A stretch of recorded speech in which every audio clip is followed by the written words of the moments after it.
কাছ থেকে আমরা কেহ রেহাই পাবো না, একদিন মৃত্যু হবেই।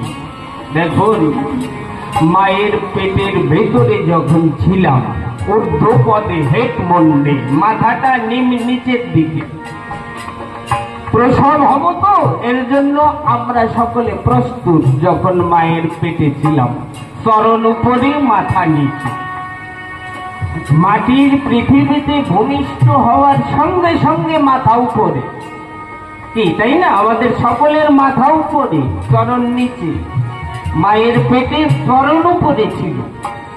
অর্থাৎ আমি পৃথিবীতে আসবার জন্য প্রস্তুত যখন মায়ের পেটে ছিলাম, ভূমিষ্ঠ হওয়ার পরে যাওয়ার জন্য প্রস্তুত, তাই মাথা উপরে চলে যায়।